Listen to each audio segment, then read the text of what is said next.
देखिए।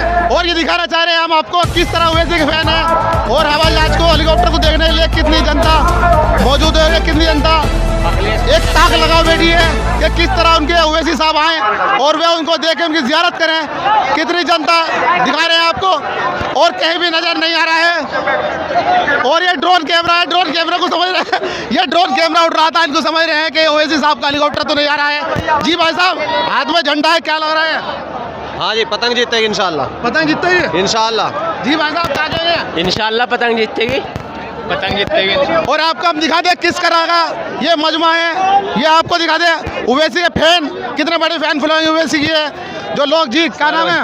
मुरसलीन। क्या कहेंगे? वो ओवैसी जीतेगा इंशाल्लाह। ओवैसी जीतते हैं। जी भाई साहब, भैया यहाँ तो समर्थन खुला है, MIM ओवैसी जिंदाबाद। ओवैसी जिंदाबाद। हाँ जी, ओवैसी जिंदाबाद है। हमारा मकसद है ओनली ओवैसी के हाथ मजबूत करना। जो चंद्रशेखर हमारे अध्यक्ष थे, उन्हें मुसलमानों ने जो है ना नगीना सीट से जिताया और उन्होंने 9 सीट पे हमारे अध्यक्ष ओवैसी साहब को 1 सीट पे भी नहीं दिया। जो 4 दिन से पार्टी बना के, ओनली 4 दिन से पार्टी बना के चंद्रशेखर और अपने आप को लीडर कहलवा रहा। हमें सिर्फ उन्हें दिखाना है कि MIM जिंदाबाद और ओवैसी भाई जिंदाबाद। उनका कहना ये है कि ये चंद्रशेखर का बता रहे हैं कि उन्होंने गठबंधन में इनको नहीं लिया, इसलिए ये ओवैसी समाज तक ओवैसी को जिंदाबाद। जी भाई साहब, क्या नाम है? मोहम्मद हामिद। क्या कहेंगे आज यहाँ पर आए? ओवैसी साहब अच्छे इंसान है, बढ़िया काम करेंगे, बढ़िया विकास करेंगे, इन्हीं के साथ में रहेंगे इंशाल्लाह। और इनका भी कहना है कि ओवैसी साथ के साथ में। जी क्या नाम है? मोहम्मद खालिद। क्या लग रहा है आप यहाँ पर आए जाए? बढ़िया। इतना बड़ा जन सैलाब देखने को मिलता है, वोट में तब्दील होगा नहीं? नहीं, कोई नहीं होगा। इस पे जाएंगे ओवैसी पे, सब ओवैसी पे जाएंगे सब ओवैसी। ये देखिए, इन्हें कहना है ओवैसी पे जाएंगे। और एक भाई और खड़े हैं झंडा ले। जी भाई साहब, आपको दिखाएंगे किस तरह का मजमा यहाँ पर लगा है। आलिम लोग भी कुछ खड़े थे। जी क्या नाम है आपका? जी मेरा नाम मोहम्मद मुरसलीन। मुरसलीम भाई, आप यहाँ पर आए, क्या लग रहा है? इलेक्शन में कुछ कर पाएंगे? जी अच्छा, बदलाव देखने को मिला, बड़ा बदलाव। जी बड़ा बदलाव है माशाल्लाह। जी हजरत, क्या नाम है? मोहम्मद अरशद। क्या कहेंगे आज यहाँ पर आए, क्या कुछ बड़ा बदलाव होगा? हमारे बड़े बदलाव होंगे जी, हमारे बड़े मौजूद हैं यहाँ। अच्छा जी, वो बड़े बदलाव होंगे हमारे। अच्छा, आप खाली वैसे है हम तो खाली घूमना है। इनका कहना है कि खाली घूमने के लिए आए हैं, कोई वोट का मामला नहीं था, उस हिसाब से मिलने के लिए आए। मिलते हैं अगली न्यूज़ के साथ। से कामयाब हो जाते, अख्तरुल ईमान बिहार किशनगंज से कामयाब हो जाते, तो क्या मोदी इस तरह की हरकत करने के बारे में सोचते? और आप जानते हैं कि वक्फ बिल क्या है? ये जो वक्फ बिल नरेंद्र मोदी ने भारत के पार्लियामेंट में पेश किया, ये बिल ये कहता है कि कल अगर ये बिल कानून बनेगा तो कल कलेक्टर DM ये फैसला करेगा कि वाकई में ये मस्जिद वक्फ है या नहीं, ये खानखा वक्फ है या नहीं, मदरसा वक्फ है या नहीं, या कब्रस्तान वक्फ है या नहीं। और वक्फ यूजर को इस बिल में निकाल दिया गया है। मैं जिम्मेदारी के साथ आज आपके दरमियान में ककरौली गांव में खड़े होकर आपसे और उत्तर प्रदेश के तमाम जिम्मेदारों को बता रहा हूं, उत्तर प्रदेश सुन्नी वक्फ बोर्ड में जितनी जायदादें रजिस्टर्ड हैं 99% वक्फ यूजर है, यानी उसका कोई डीड नहीं है मगर रजिस्टर्ड है। अगर खुदा ना खास्ता यह कानून बीजेपी की हुकूमत बनाएगी तो इन तमाम 99% वक्फ जायदाद का क्या होगा? क्योंकि मोदी ये कह रहे हैं कि जो जायदाद वक्फ होती है, हम और आप मानते हैं कि उसका मालिक अल्लाह होता है, सुबह क़यामत तक मालिक उसका अल्लाह होता है। मगर मोदी इस तरह का बिल पार्लियामेंट में पेश कर रहे हैं कि मालिक अल्लाह नहीं होगा, मोदी होगा और मेरा नायब का DM होगा, कलेक्टर होगा। उत्तर प्रदेश में जितनी सुन्नी वक्फ बोर्ड की प्रॉपर्टियां हैं 99% वो वक्फ यूजर है। इस बिल में वक्फ यूजर को उड़ा दिया गया है। इस बिल में यह बात लिख दी गई है कि अगर कोई भी जाकर DM कलेक्टर के पास से शिकायत कर दे कि ये फुला जायदाद वक्फ की नहीं है, तो कलेक्टर जब तहकीकात का इंक्वायरी का ऑर्डर देगा, जैसे ही वो इंक्वायरी का ऑर्डर देगा उस वक्त से वो जायदाद वक्फ नहीं रहेगी। कब तक वक्फ नहीं रहेगी? जब तक कलेक्टर या डीएम अपनी इंक्वायरी मुकम्मल नहीं कर लेता, डीएम इंक्वायरी मुकम्मल नहीं करेगा, इंक्वायरी का ऑर्डर जारी कर देगा, वक्फ की प्रॉपर्टी से, जायदाद से हम महरूम हो जाएंगे। आप बताइए फिर किसका नुकसान होगा इस बारे में।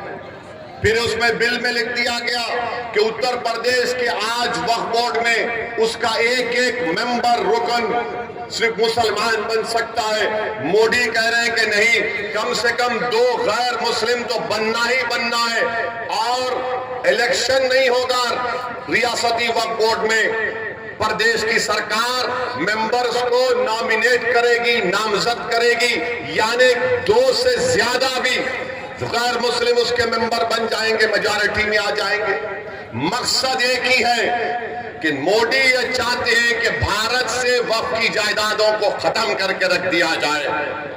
मस्जिदें वक्फ ना रहे, दरगाहें ना रहे, खानखाएं ना रहे, कब्रस्तान ना रहे। इसीलिए मोदी ने इस तरह के बिल को भारत की पार्लियामेंट में पेश किया है। मैं आपको खबरदार कर रहा हूं, मैं आपको बाखबर कर रहा हूं, अगर आज आप नहीं जागेंगे, इस बिल के खिलाफ सदाए एहतजाज नहीं बुलंद करेंगे, तो याद रखिए हम अपनी वक्फ जायदादों को खो देंगे और बाद में रोने से कोई फायदा नहीं।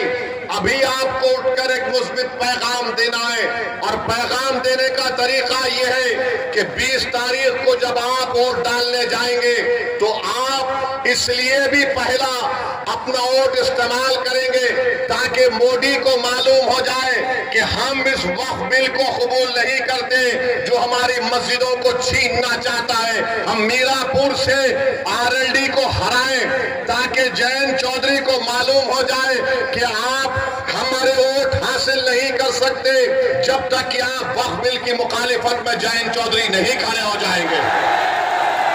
तो क्या आप इस वक्फ बिल के खिलाफ वोट देंगे 20 तारीख को?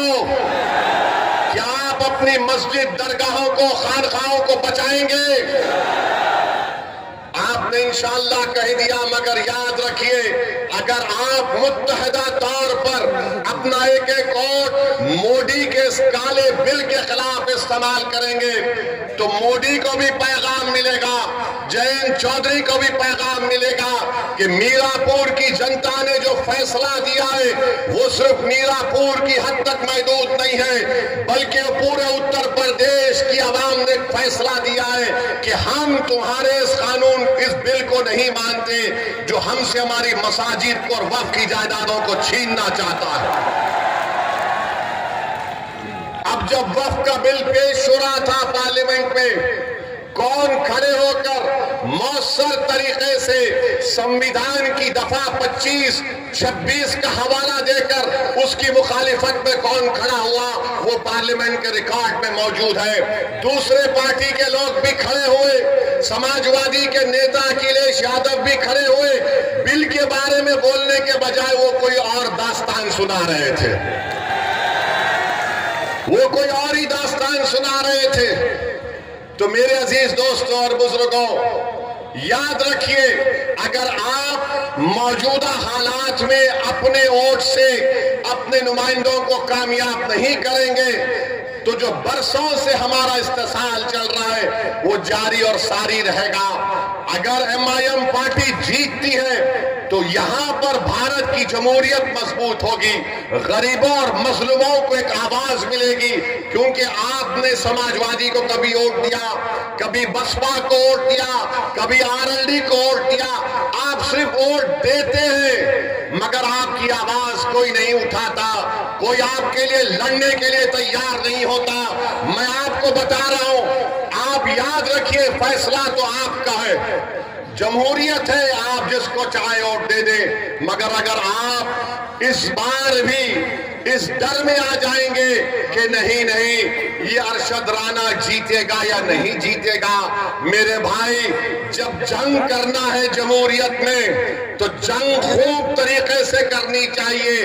हमारा मामला यह है कि जंग करने से पहले हम नतीजे पर पहुंच जाते हैं, जंग करने से पहले हम नतीजे पर पहुंच जाते। अरे हम हार गए तो कैसा, अरे मेरे भाई मिसाल दे रहा हूं समझाने के लिए, बुरा मत मानिए। 70 साल से वो फलस्तीनी गाजा और मगरबी किनारे में लड़े जा रहे हैं, मर रहे हैं। 40,000 अब तक मर गए, 12 लाख बेघर हो गए, लाखों लोग बेघर हो चुके हैं। मगर उनके हौसले को देखो, वो डर नहीं रहे बल्कि मुकाबला कर रहे हैं। क्यों मुकाबला कर रहे हैं? क्योंकि इजराइल एक जालिम मुल्क है, इजराइल एक जालिम मुल्क है और वो जालिम मुल्क गजा में नस्ल कशी कर रहा है। मगर एक मिसाल देने के लिए आपको बता रहा हूं। दूसरी बात मैं आपके सामने ये अर्ज करना चाह रहा था कि यहां पर अंसारी बरादरी बहुत बड़ी तादाद में है, उनका कारोबार पूरा का पूरा ठप होकर रह गया, कोई नहीं पूछता। आप देखते जाइए बीजेपी क्या कर रही है। जो भी अल्पसंख्यक समाज के लोग अपने हाथ और खून पसीने की कमाई से अपनी जिंदगी गुजारते, उनकी कारोबार को, उनके बिजनेस को खत्म कर दिया जा रहा है। मगर कोई आवाज उठाने वाला ही नहीं, कोई लड़ने वाला ही नहीं।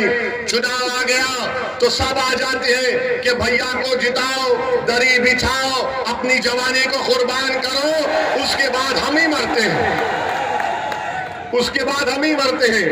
तो मेरे अजीज दोस्तों और बुजुर्गों, मेरे भाई आप सुनिए, हाँ जिंदा है, आप भी जिंदा है, हम भी जिंदा है। हम और आप जब तक जिंदा है उस वक्त तक क़यामत नहीं आने वाली, अल्हम्दुलिल्लाह। अब आप तीसरी जो अहम बात हम आपको बताना चाहते हैं, यहाँ पर आप जानते हैं कि मजलिस पार्टी जब लड़ रही है तो मुझे बताया गया कि हस्बे आदत, हस्बे रिवायत हमारे जो सियासी मुखालिफीन है वो बोलना शुरू कर दिए, भाजपा का फायदा हो जाएगा, भाजपा का फायदा हो जाएगा। कहां से फायदा होगा मुझे बताओ। अच्छा, यहां पर एक और विधानसभा में उत्तर प्रदेश में चुनाव हो रहा है, करहल में हो रहा है। करहल में बीजेपी का उम्मीदवार कौन है? अखिलेश के भाई धर्मेंद्र का बहन वही लड़ रहा है। तुम अपने परिवार को नहीं रोक सकते और तुम आकर यहां पर मीरापुर में कह रहे हो कि मजलिस लड़ रही है तो फुलान को फायदा हो जाएगा। अरे तुम्हारे भाई का बहन भी लड़ रहा है, यानी तुम्हारे परिवार हर पार्टी में बैठकर मलाई और गुलाब जामुन खा लेंगे और हमको वोट ना दे कोई।